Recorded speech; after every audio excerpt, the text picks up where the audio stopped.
Mhm.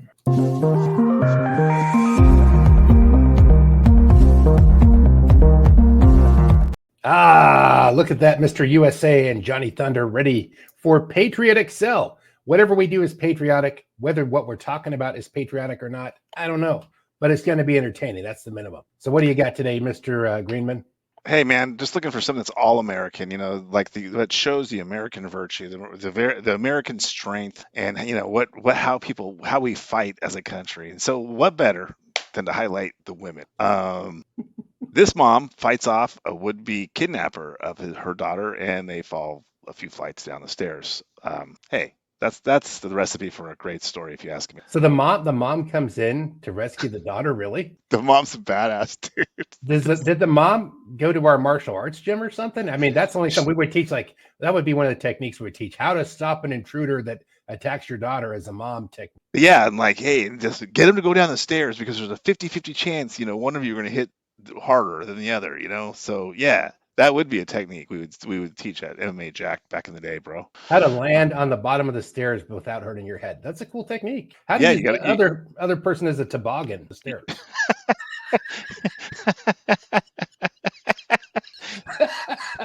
I got a visual, dude. I don't know if anyone else did, but that's pretty good, man. The toboggan. All right, let's do the toboggan technique. Ooh, terrifying moments, all captured on camera. A teen entering her queen's apartment is ambushed by a masked man. Watch again, the man dressed in camo, jumping her from behind, forcefully grabbing the teen, dragging her away. The woman chasing after her is her mother, Adriana Alvarez. I never heard her scream like that. You weren't thinking about your safety at that point. No. Tigress. No, absolutely not. No. Did you see that stance she got into right before she went up the stairs?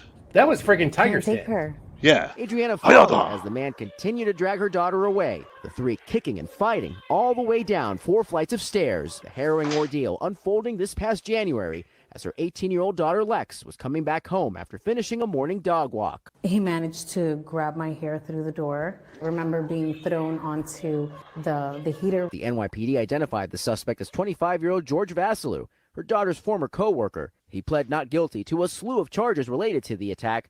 Tonight, his attorney not commenting. He's just pepper spraying me. He's punching me. The brawl reaching John Velez's first-floor apartment. I heard her screaming. She ran to my apartment. I started chasing him. He ran across the street. Enter neighbor Gus Bugas, who ran after him. And I threw him on the floor. And once I got on top of him, he couldn't. These people can't talk Alvarez right. says she suffered a dislocated Gus shoulder Bugas. and eye injury. Her daughter amazingly sustaining minor knee scrapes. Price of a mom putting herself in harm's way.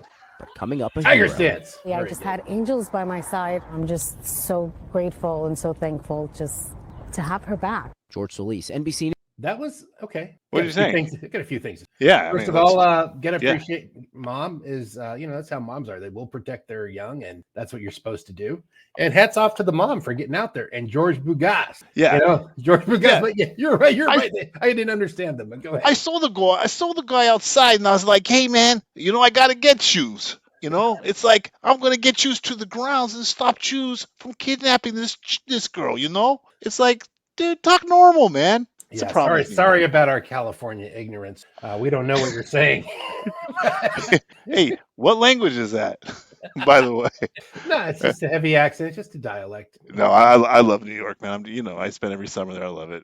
Best bagels, best pizza slices, and I'm getting hungry for that. See, now because you were hungry before we started this thing, now you're thinking about pizza. I mean, how can you not? Is what I'm saying. Well, that here's the thing: you got to stick up for your kids, and I don't know if enough parents would stick up for their kids. They go, "Oh, they got them. I don't know if I should do anything because I might look like I'm. I don't want to get judged for protecting my kid." You know what I mean?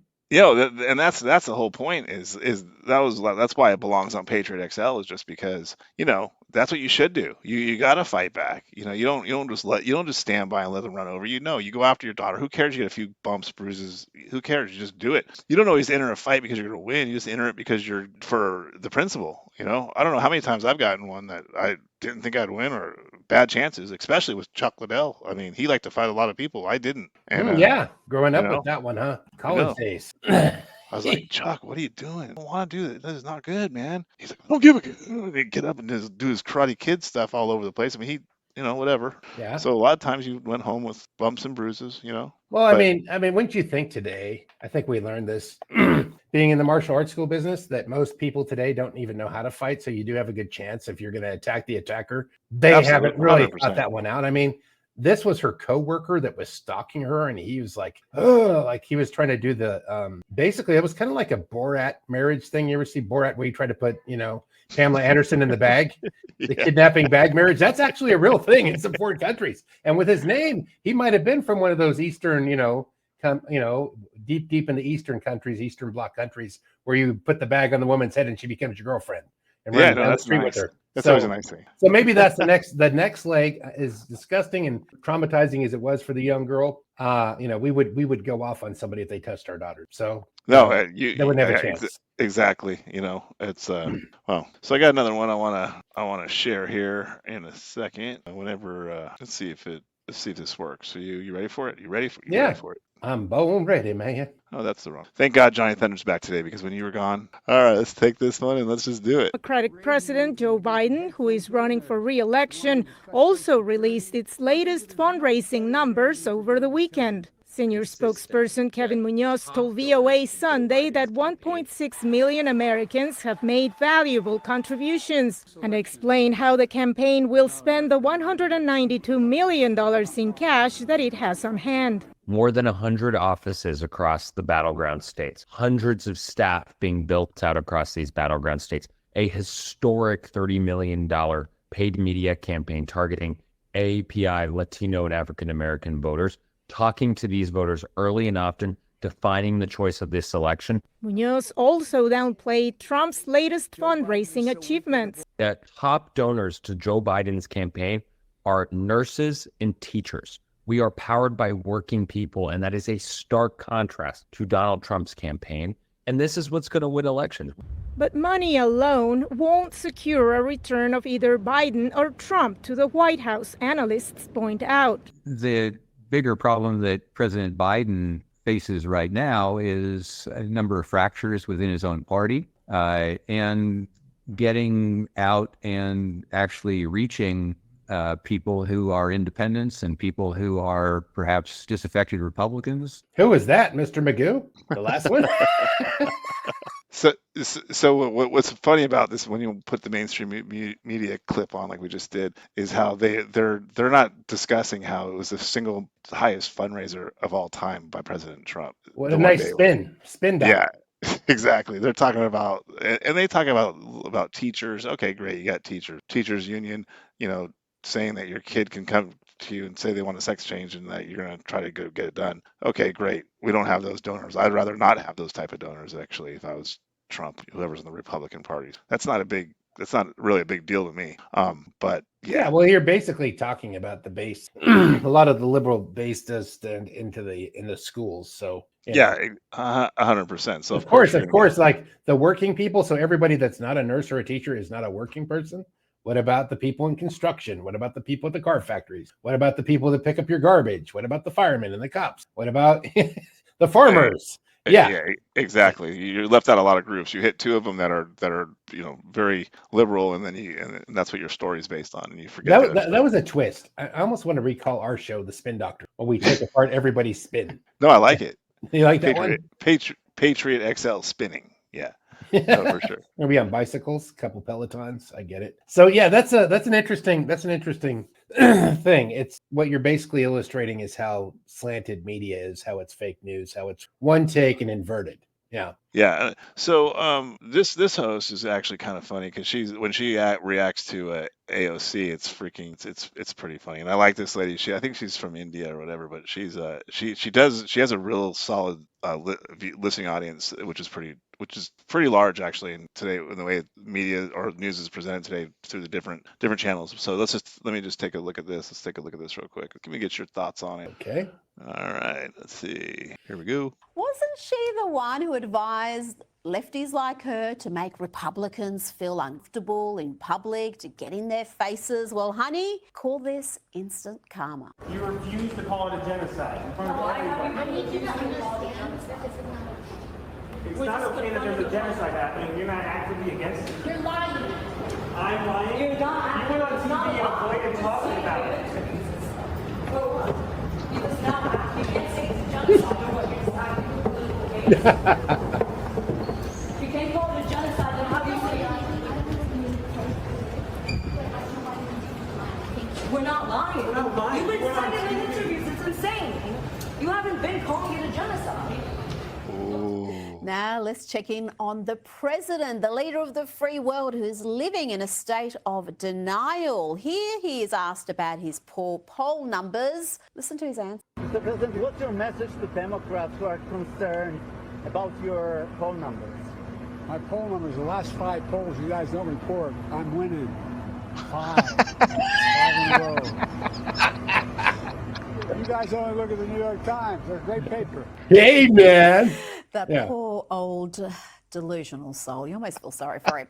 Now, I love this clip so much. I have put it on my personal Instagram page. Watch as this teacher is first confused and then hopefully, I hope, she's delighted by the kids in her class showing their love for this class. Why this song? That's as loud as it gets, so you guys have to be quiet.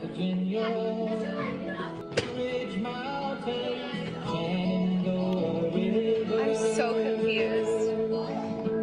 I don't know, it was requested.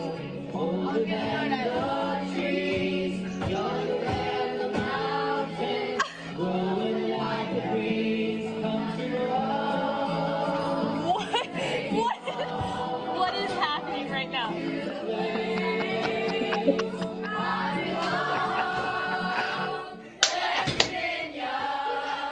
Oh, this teacher's hating it.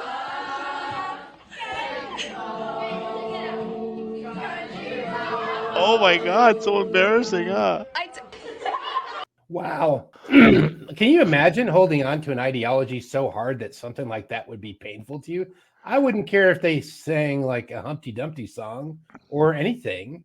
If they're happy, they're kids. And that, and we sang that song when we were kids. Yeah, that's what's so funny. And then the kids just took over, man. She was like so appalled, which is I don't even know how you get to that stage. Actually, I don't know what could get an American to that point where that would appall them. Well, I mean, let's talk about this. We don't even need a story for this. Let's get deep for a second, my friend. Yeah. I mean, I did tell you about the subversion. Absolutely. That gentleman that used to be from Russia. KGB. Yeah. And he talked about get people in the schools, put them through this American training school, then put them through Canada, get them credentialed. Next thing you know, they're going into some school. And it was okay in school to teach stuff about like Che Guevara was cool. And that, you should really identify with Cuba and that you should be, you should see the value in the Russian hierarchy and whatever, like the Marxism, the Leninism, all these different things. They're ideologies. So these kids would go there. They were told by their parents, unbeknownst to what they were sending them to, this is where you need to go so you can be successful, Jenny and Johnny and Cindy and Joey. And they went to school and they got strange people telling them strange things. And some people it stuck to. It's kind of like showing up for Scientology one day. Right. And some people say, you know what, let me play with that tomato can. It really does tell me how to live. And another guy's like, you're weird. I'm out of here. And I think it looked like a lot of people grab the tomato can, theta meter, whatever the heck it is, and they get sucked into it. So I think you would see, you also see it like places like Google or these other companies. They kind of have these policies. They have the DEI policy. So now it follows you after school. It didn't follow you from school before. That's when they put it into financing. Right. And people needed this money. You need to have somebody hired on in your HR department that is DEI certified, diversity, equity, inclusivity. So you're not going to a meritocracy for productivity of your company. You're going towards, we just need to make sure it's this many people. So you're really not looking for the better, and the mess in a way makes us a less competitive country if we keep abiding by a poor business standard such as. Yeah, it's well said by Johnny Thunder. Johnny Thunder. So what do you yeah. So what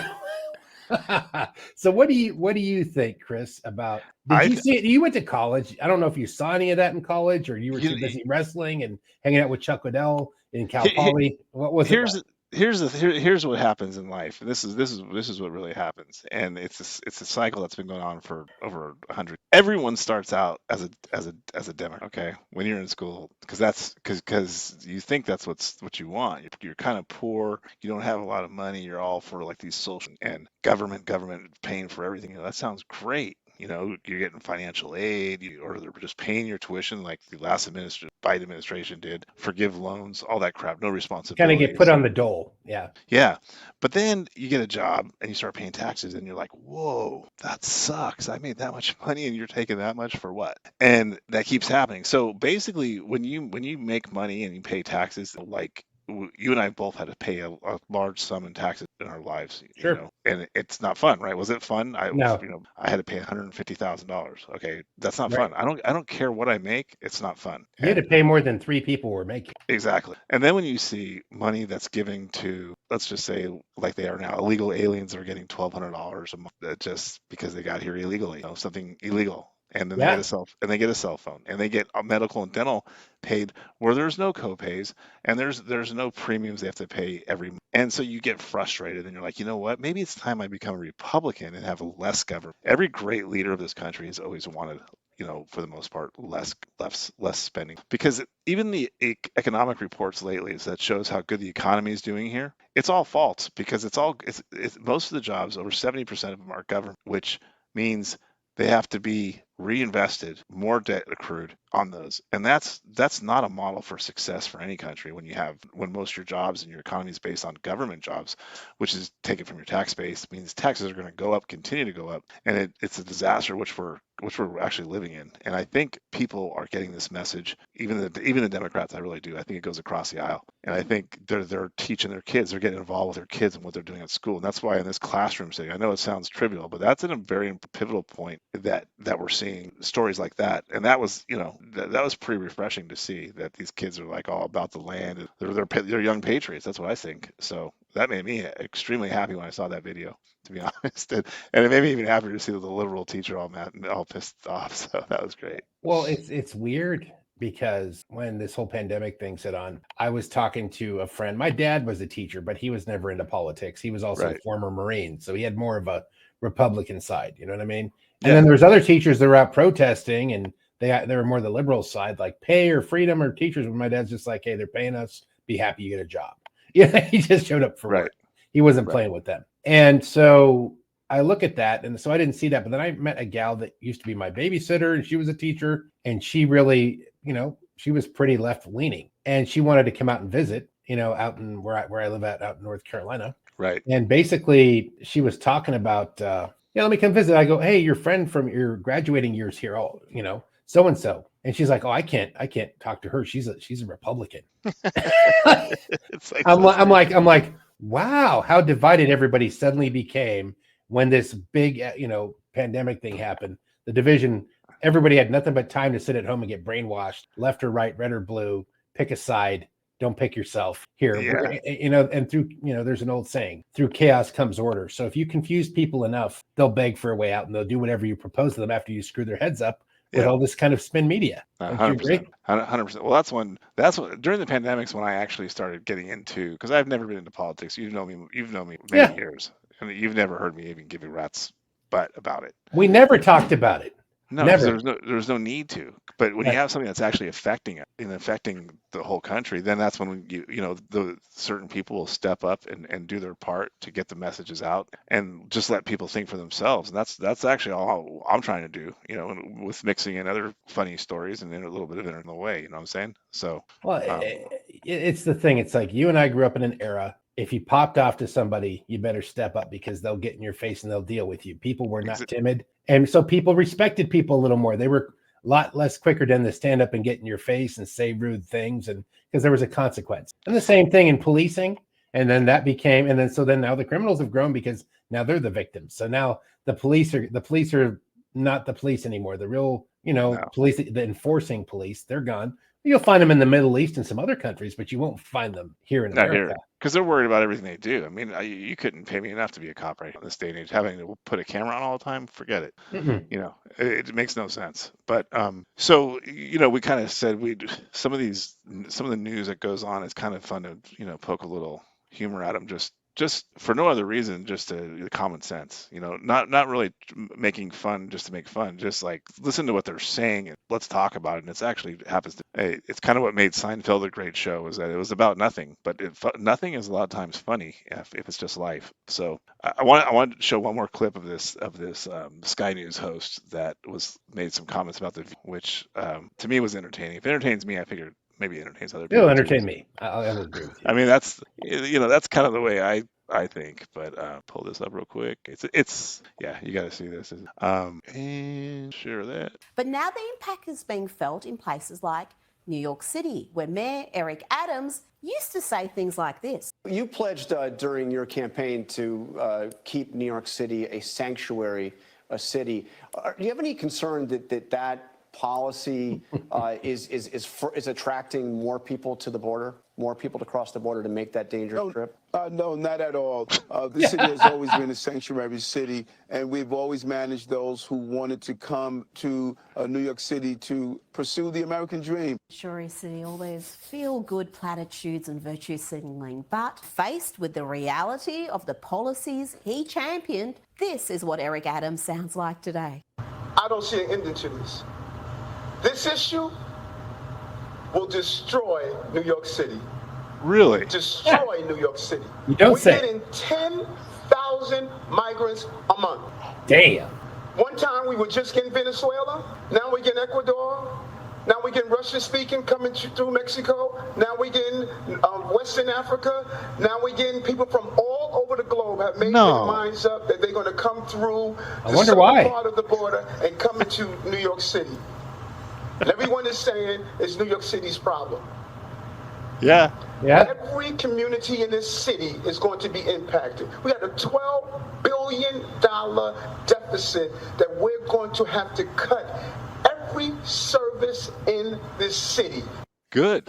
Dear me, talk about a reality check. But still, the dim-witted left cannot acknowledge something that even children learn eventually, that actions have consequences. You implement dumb policies, you get catastrophic consequences. And talking about dim-witted lefties, let's check in with how the ladies of The View, filmed in New York City, are coping with the small influx of illegal migrants, small when compared to what states like Texas and Arizona have been dealing with. It puts tremendous stress on a city, on a community, on the social services. They need to be resettled elsewhere. They need to be out. Where are they going to go? Well, Where? it's only going to get worse with global warming and climate change because people can't live in certain parts of this world. Yeah. What parts of the world? It's climate change, only going to get worse. But what is the Biden administration, which has overseen record numbers She's a comedian. She's a comedian. Is she a comedian? No, but she's funny though. I mean, she's got so many views. She's got almost as much viewers as like Joe Rogan and stuff.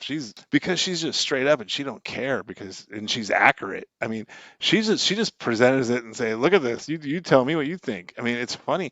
The View, those ladies have to be the dumbest group of ladies I've ever seen in my life. I mean, their combined IQ can't be more than like 10. It's incredible. That it's people the money. watch them. Who is funding you? You know, Yeah, it's like when exactly. you find out certain athletes are mainly funded by China, like John Cena, you know, apologizing in Chinese for saying something off color, or Yeah, someone exactly. else. It's like, oh, you're beholden to that person. Yeah. And just to give you an idea how this works, I talked to somebody who lived in the Middle East and had a relative that was, a billionaire, trillionaire, one of these a royal type level person. And he goes, those people are my friends. And he goes, how do you know they're your friends? He goes, because I paid for them.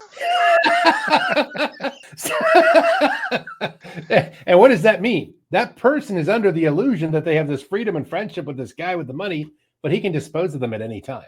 Yeah, exactly. And the moment that you start feeling yourself, forget about it. Forget about it. That's what's gonna happen. Go ahead, Johnny. I got to eat, man. And I don't know how to tell you this in a delicate way. You're gonna Johnny Thunderburger, baby. Yeah, I heard those are good, man.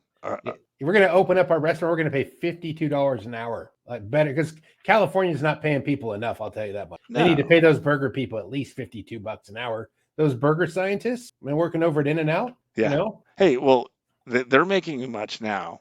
I figured this out today because I was in time on my hands going up the chairlift, but to play pickleball.